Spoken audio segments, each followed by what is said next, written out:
Hello, welcome back to Inner Shelves. I'm Judy. And I'm Michael. We're going to take a look at Blackbeard's Lost Fleet. Michael is going to overview the game, and then we're going to get back and tell you what we think.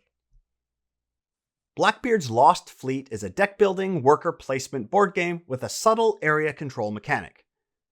Each player plays a captain trying to take over Blackbeard's ships, using rum and gold to buy, bribe, and fight their way to victory.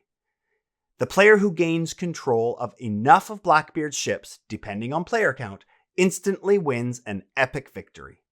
Otherwise, the player who has combined more treasure map, gang track, and controlled fleet points after 9 rounds is the winner. Each player has a deck of cards that can be built up throughout the game, and each card is multi-use. You can use the card to sail to one of Blackbeard's ships, sail to the city of Nassau, go on a mission, collect resources as free actions, or buy other cards from the market. When sailing, discard a card from your hand and go to one of the ships with the matching icon. Each ship's location has a spot for either a sloop or your jolly boat, and you cannot go to the location if the spot has already been filled this round. If there is already a sloop on a location, no one can place a jolly boat there. However, if there is only a jolly boat, you can place your sloop. You can also decide to sail to the city of Nassau instead of one of the ships by discarding any card, and the icon doesn't matter. But you can only place a sloop there. There are 4 locations in Nassau where you can collect goods and other bonuses. Many of these location action spaces allow players to collect resources or, more importantly, add or move pirates to and from this location. Having pirates on the location with the mutiny token, which the first player placed at the beginning of the round, is important for the mutiny at the end of each round and gaining control of that ship. Some cards also have missions on them that you can complete without using any of your boats. Simply play the card and follow the instructions of the mission. At any time on your turn, you can also discard any number of cards to take the free action, which again is usually collecting more resources. Once you cannot or do not want to discard any more cards, you can fold and use the remaining cards in your hand as currency to purchase new cards from the market. When all players have folded, the round is over and mutiny breaks out on a ship. At the beginning of the round, the first player placed a mutiny token on a ship that had not already had mutiny on it. Any player that has pirates on that ship takes part in the mutiny. Each player taking part secretly decides how much gold they want to spend on bribing the crew of this ship. Simultaneously, players reveal the gold, and the mutiny is won by the player who has the most pirates on the card and gold in their hand. The winning player places one of their pirates in the officer's field on that ship. They now control the ship for the rest of the game, and no mutiny can take place there again. Anytime a player uses this location with one of their sailing actions, the controlling player also receives a bonus. If a player ever controls 5 ships after a mutiny, 6 ships in a 3-player game, or 7 in a 2-player game, the game ends immediately, and that player wins what is called an epic victory. If the game makes it to the end of the 9th round, all players add up their controlled fleet track points, treasure map points, flying gang track points, and then get 1 point for each rum and gold they have, and the player with the most points is the winner of Blackbeard's Lost Fleet. All right, so that is Blackbeard's Lost Fleet. Where? We haven't found it yet. Oh, okay. I didn't know it was inspired by the true event. I actually learned more while we prepare this content. Really? It is fascinating. Really? You haven't heard of Blackbeard before? I have never. Oh. I have never. I honestly thought it was just a theme of pirates. Oh. And then when you talk about more of Blackbeards, and I went, oh, that was fascinating. Wow. Okay. Well, I mean, I think there was a whole legend behind Blackbeard. I think they found out a lot more, obviously, like legends. Not all of it was true, obviously. But yeah, I mean, it's kind of based on real pirates. Yeah, Yeah. that is so cool. Yeah. So I think as we receive this prototype, Yes.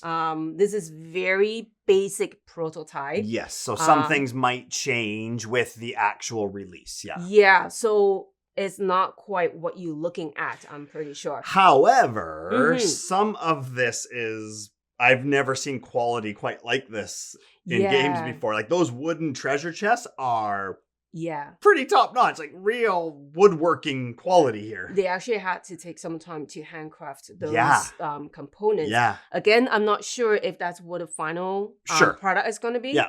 Just thinking they're going to make thousands of those components. Although I do know they have a wooden company that's what they're working on too. So that is really amazing. Maybe those are kind of like the kickstarting bonuses or something. Yeah. Like, I don't know. I'm that not could be. So we're not sure about that. Just, FYI. Yeah. Other than that, the whole gameplay is pretty fun. Sure. You go out to 9 different boats and sail through the Nassau.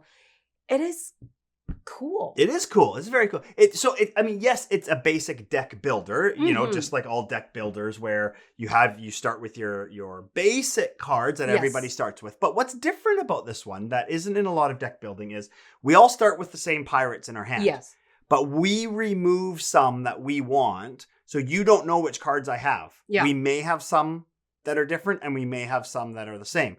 And the other thing I like that was different than that I haven't really seen before is we start with our starting character. Yes. We have to keep that card in our hand. Mm-hmm. That card that matches our character board has a special ability that only I can use. That was pretty cool. Yeah, that is. Yeah. Because you can do so much more. At the same time, my character has aiming another direction. Yep. And we're just trying to compete, right? Yep. Trying to fight over the boat and try to bribe, try to totally recruit and all that. It is pretty fun. It is pretty fun. Yeah. Now, the one thing I am going to say, though, is we only played it at 2 players. Mm-hmm. And I feel like it lost a little bit at 2 players. Yeah. I think it would be better at more players. Yes. And what I mean by that is, so when you do the mutiny at the end of each round, throughout the round, you're moving pirates and you can go on spots that give you actions where you can actually remove my pirates from different ships, or you can bring yours on. And we're competing to have the most pirates on that ship. Mm-hmm. But when it's only 2 of us, it's just, I put pirates down, you move them out of the way. Yeah. And you know me, I play brutal. Right. So. But the problem was that I found was that you got a little bit ahead in the game, and that just made it almost like a runaway winner, because once you already had more pirates on the board, all you had to do was just move mine around, and there was nobody else to compete. No. When there's a third player, then you have to interact with more players. But as it was just head to head. Yeah.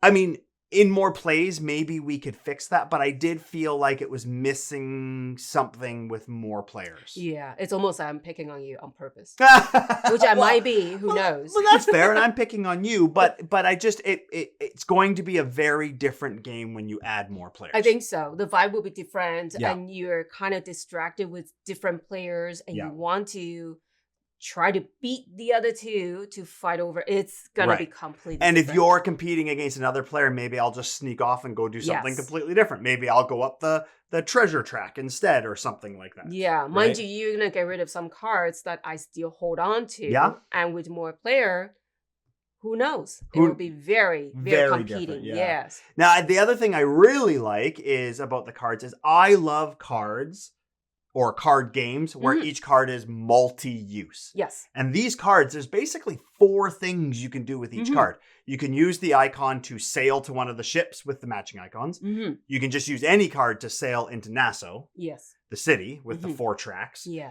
Or you can use a card that's got a little free action that you can spend as many as you want. Yeah. Or you can use a card for the mission at the bottom. And the last thing you can do is you can not use the cards at all and use it for currency at the end of the round to buy more cards. Which is quite important because you want to get more cards somehow, right? 100%. So and that is very good. I love that in games where I have a card in my hand and I need to decide which part of this card is more valuable to me. Sometimes it's an easy, like, obviously I don't need this card. I'm just going to use it for the free action. But sometimes it's like, I kind of need that free action. Mm-hmm. But I really need to sail over there, especially when your second sloop comes into the game. Yeah. But the mission's pretty good. But it's also got good currency and I want to go buy something. So, you need to weigh out what you want to do with the cards. And in the order too, how you want to play. And in what order, yeah. So I love, love, love, love multi-use cards. In fact, multi-use cards is one of my favorite things in board games. Yes. We've mentioned in other game ranking as well. Yeah, it is really cool. Totally. Yeah. Yeah. I agree. I do like that. Mm-hmm. So that is going on crowdfunding soon. Yep. If you haven't checked it out, take a look. We'll put a link below. Absolutely. And that will be it for today. Mm-hmm. Until next time. Go ahead and get another game off of your nerd shelves. Take care. Bye.